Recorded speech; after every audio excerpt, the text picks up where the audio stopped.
Man, like all bad things, this Diddy case just keeps on leading the way right back to Oprah. You get a scandal, and you get a scandal, and you get a scandal.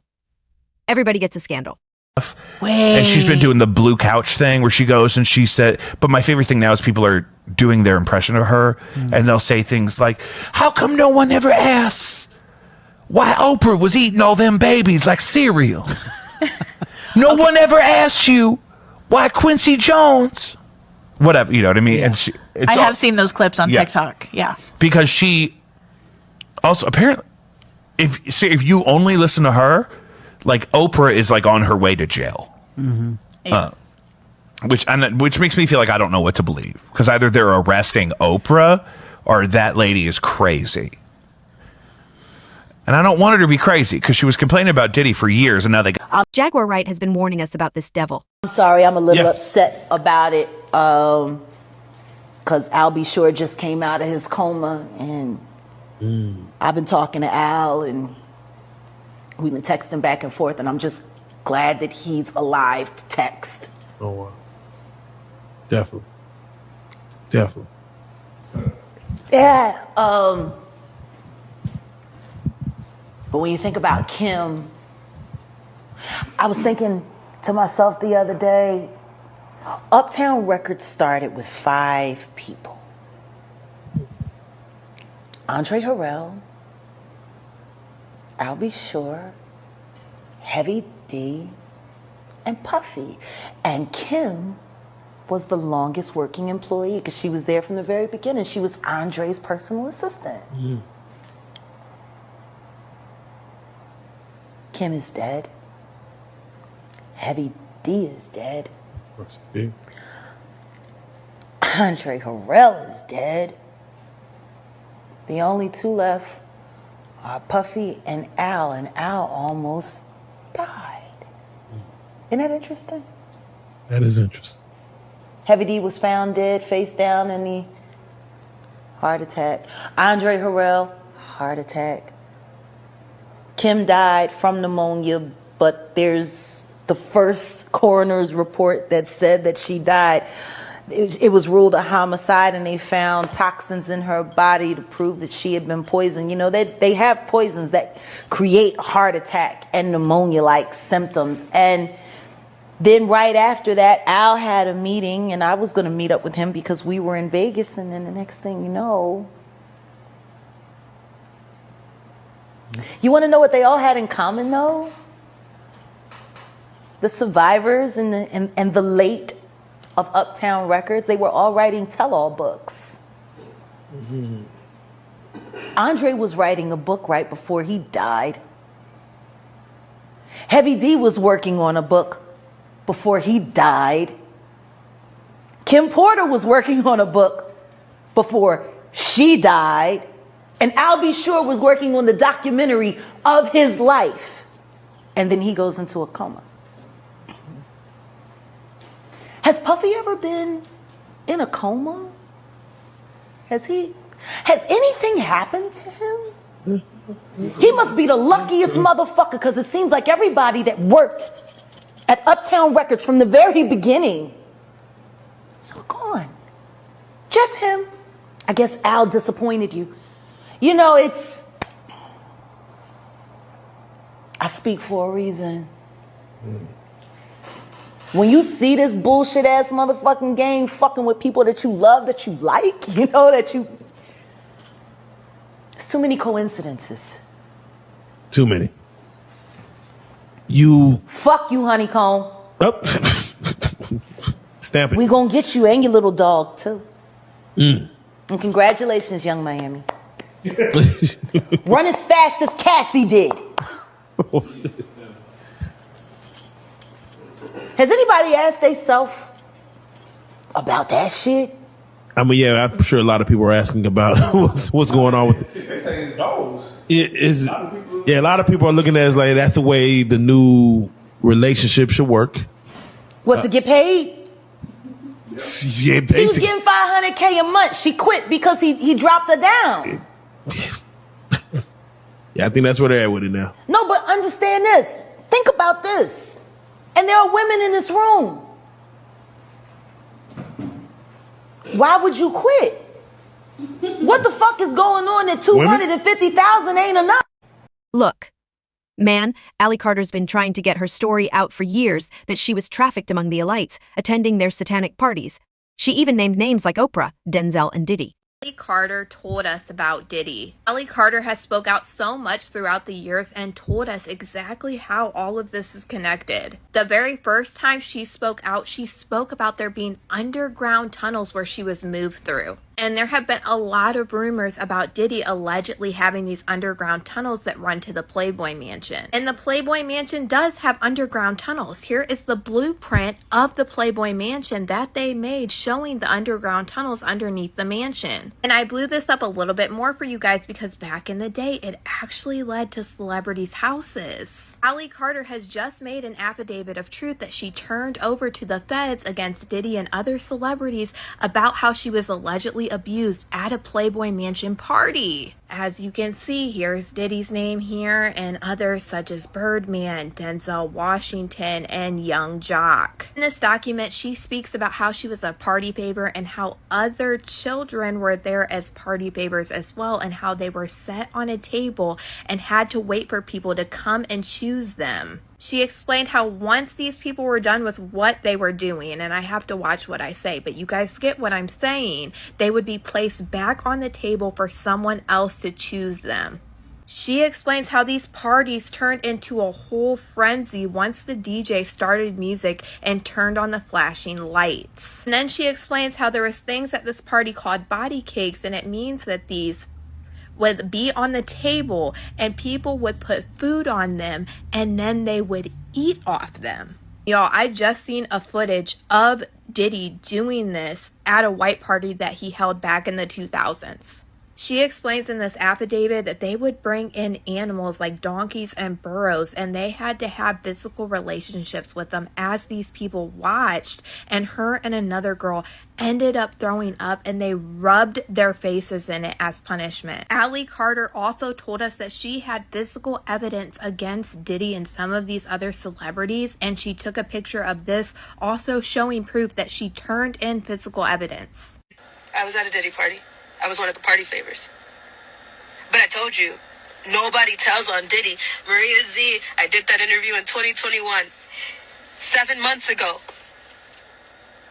We made sure, I already knew, that Diddy and Oprah is about to get arrested. I already knew that 7-8 months ago. We went and made sure there were sworn documents. We have them. When we went to Colorado for the A to Z event, we had a lot of legal evidence that we made sure we already had because we knew a list of people were about to get got. You can't run for that long. I'm just shocked we're finally seeing the day. Do you understand that their music is their diary? All these rappers, they're telling you what they did. The music, it's telling you what they did. The comedy and the art is a reflection of life. I got a reflection of life for you. Let's be clear. You federal prosecutors, you have video surveillance from Diddy's house from 2008. Look in that 2008-2010 span, you'll find her video there. You want to send it?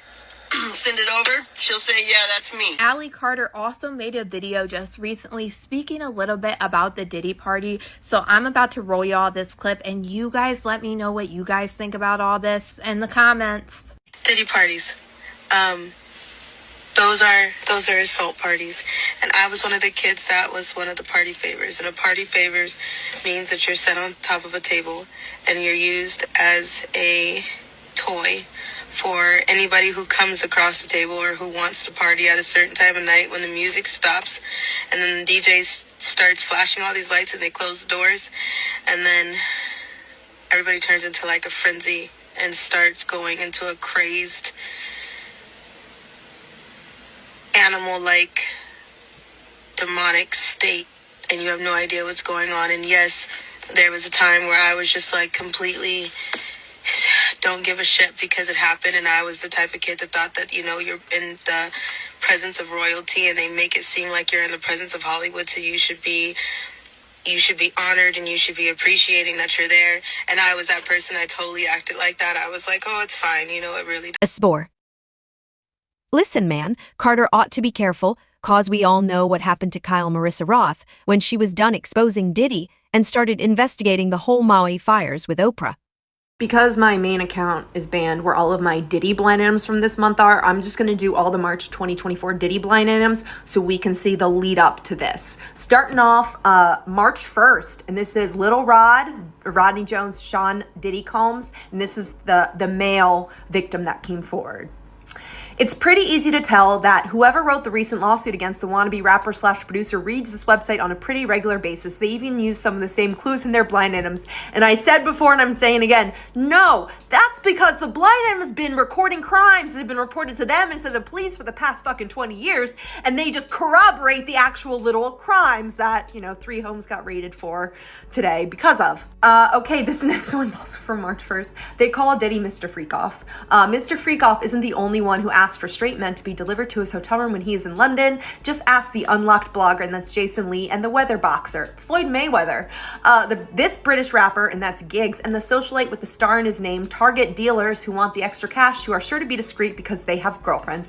This is why the powerful rapper, and that's 50, is always mocking them and why they're too afraid to say anything back. He's seen the videos. Okay. This is TD Jakes and Mr. Freakoff. Those closest to the televangelist warned him about being associated with Mr. Freakoff, but he did not listen. Some of the men who claim to have stories about his private life have given him the name General High Booty. So Mr. Freakoff is Diddy, General High Booty is TD Jakes. I'm sure you can do the math on how that got there, that nickname. Sorry guys, I'm flustered right now. Fucking this is huge.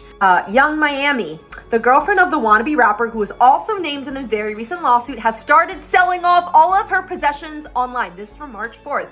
It sounds like the wannabe rapper cut her off financially. So Diddy cuts his girlfriend Young Miami off on March 4th. You are like almost exactly 20 days later. That's him.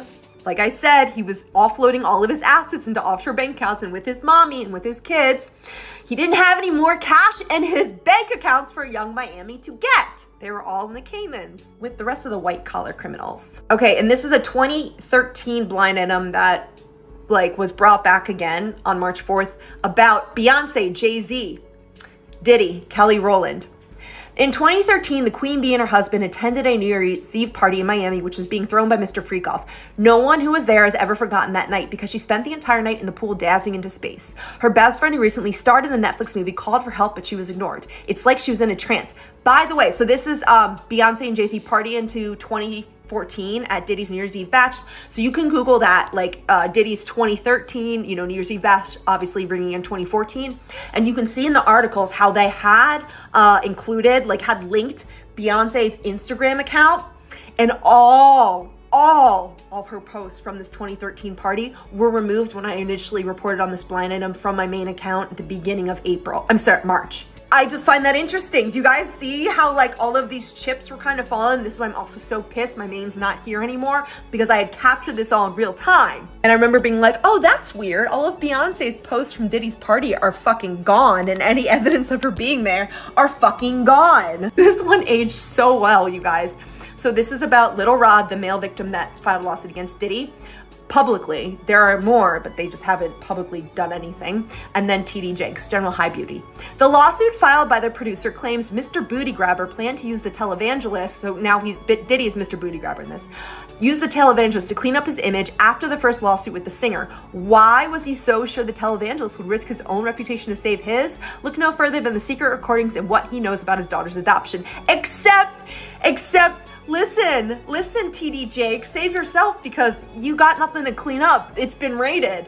Everything. And finally, Simon Cowell, Sean Diddy Combs, Ryan Seacrest, The Wanted, glad he came. And this is on, by the way, Simon Cowell is rumored to be a notorious harem holder. Kind of like Diddy. The music competition judge/record exec, and that Simon Cowell, is worried that he is next to face the Mr. Freakoff treatment. Okay, so let's raid Simon Cowell's harem next. Not only because of the things he may have done, but because of what he didn't do to protect contestants from the closeted radio exec, and that's Ryan Seacrest, who preyed on them. This same radio exec was behind the formation of the boy band The Wanted, who was glad you came, and that's a really gross pun right there in the blind item. Those are all the March 2024 blind items on Diddy. 3, probably more to come, I would say. But it all ended with March 25th, 3 of Diddy's homes get raided and 2 of his sons got arrested. Hey, J-Lo, you got anything to say yet?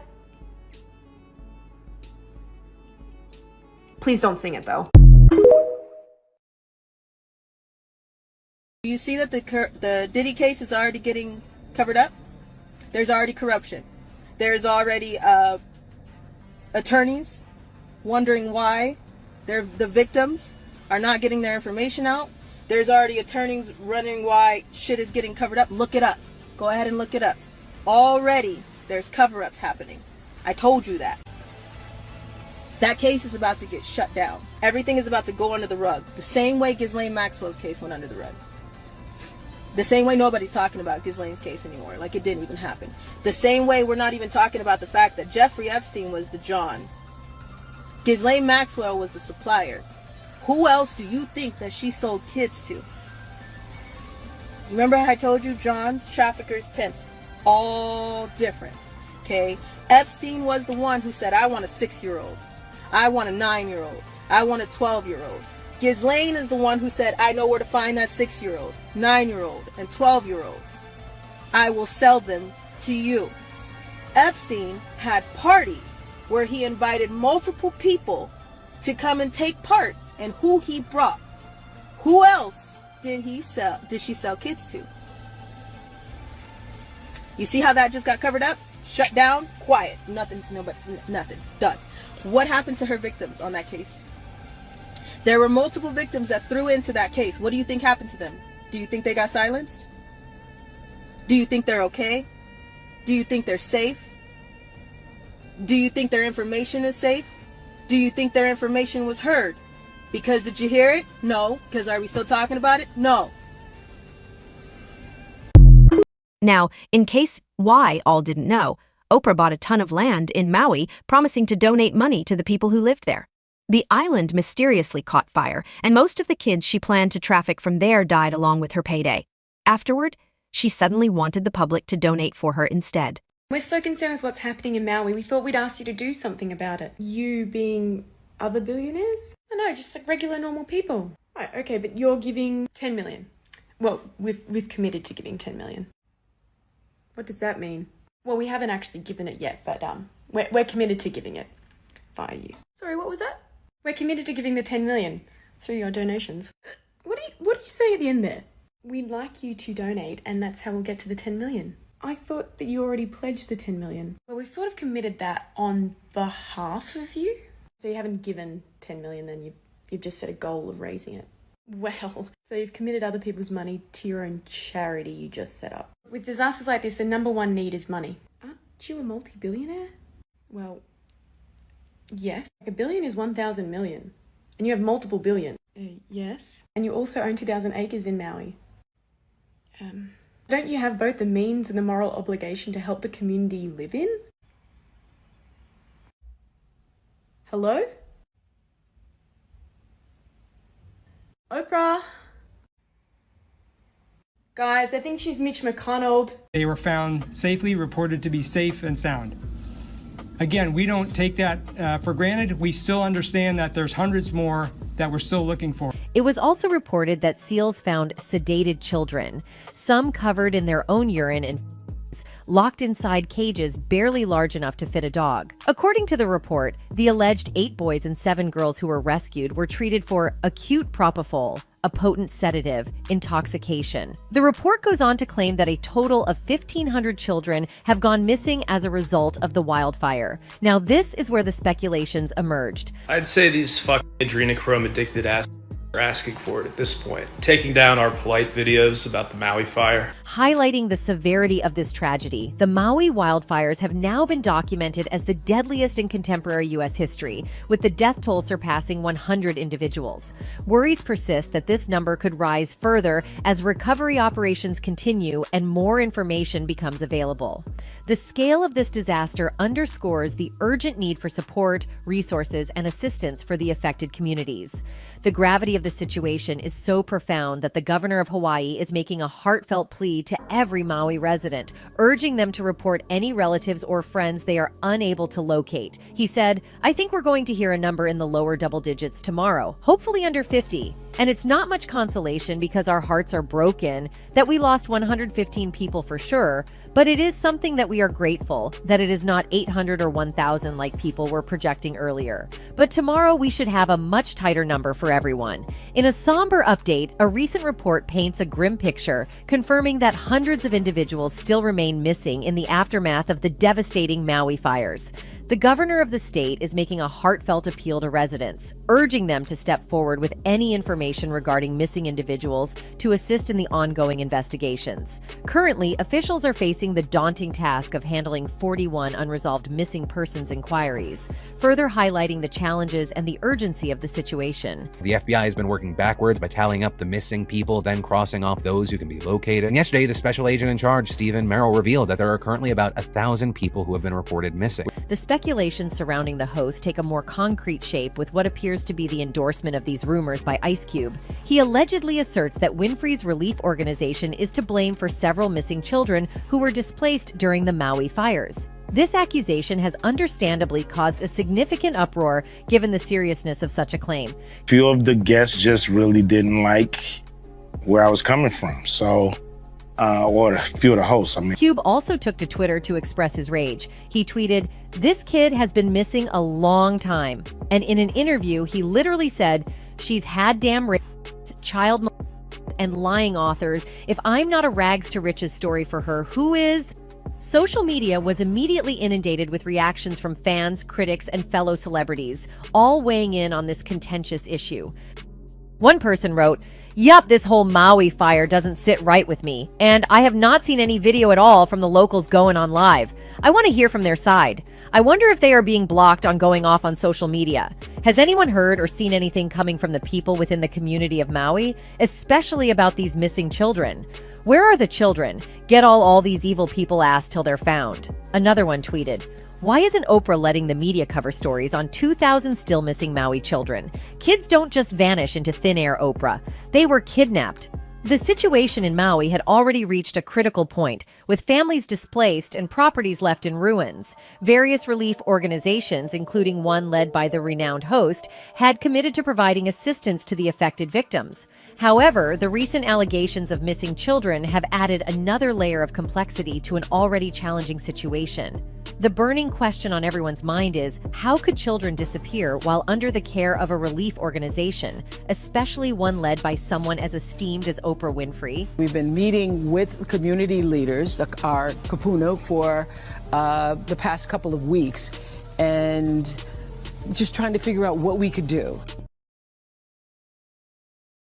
Yo, D-Rock, aka the People's Champion, who started the public fundraiser with her without knowing her true intentions, even apologized for all her weird lies. When we first launched the fund, there was some backlash that came with launching the fund, and I want to address and acknowledge that backlash right now, and here's what I have to say about that. I get it, and I completely understand, and I could have been better, and next time I will be better. And I understand, money ain't falling out of the sky and it's not growing on trees. And there's a lot of people out there who's living paycheck to paycheck. And I get it, and I know what that's like. I've lived paycheck to paycheck. $7, I know. I know what that's like. And when you are living paycheck to paycheck, I don't want to speak for everybody, I'll speak for myself, but I feel it's connected. When you're living paycheck to paycheck, I was easily pissed off and I was frustrated.